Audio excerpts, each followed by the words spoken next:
आज तर या माणसाने कहरच केला. आता नक्की काय झालं हे मी तुम्हाला व्हिडिओमध्ये सांगेनच पुढे, पण आधी तरी मी वेळाने उठले होते कारण निलेशला आदल्या दिवशी रात्री विचारलं होतं की तुमचा डब्बा आहे का. मला बोलले डब्बा नाही, तू निवांत उठ, काहीही प्रॉब्लेम नाही.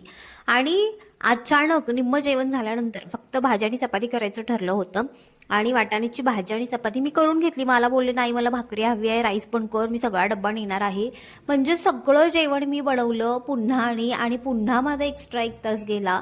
तर आधीच सांगायचं ना की बाबा मी डब्बा नेणार आहे, म्हणजे यांच्या मनात येईल त्यावेळेला तसं सांगतात. मग अवघड होतं सगळं. आणि एकतर सकाळची गडबड किती असते माहिती आहे तुम्हाला. तर सगळं मी जेवण करून घेतलं, फक्त वरण रात्रीचं शिल्लक होतं, बाकी सगळं मी चपाती भाकरी उसळ करून घेतली, राईस करून घेतले 2 प्रकारचे. यांना डब्यासाठी लागतो वेगळा राईस हळद घालून केलेला, तर तो सुद्धा करून घेतला. म्हणजे या असं असतं, ह्या नवऱ्यांची नाटकी ना खूप असतात. तुमच्या घरी पण तुमच्या नवऱ्याची अशी नाटकी असतात का आणि आयत्या वेळेला बदलतात का ह्यांची मतं, हे मला कमेंट करून नक्की सांगा. आता इथे माझ्याकडे माझ्या जाऊबाईंनी मला दूध दिलं होतं, तर दूध जास्त होतं त्यामुळे मी त्याची बासुंदी करायची ठरवली. आता बासुंदी कशी झाली हे मी तुम्हाला नेक्स्ट व्हिडिओमध्ये नक्की सांगेन. मिनी ब्लॉग कसा वाटला तेही सांगा. Okay, bye.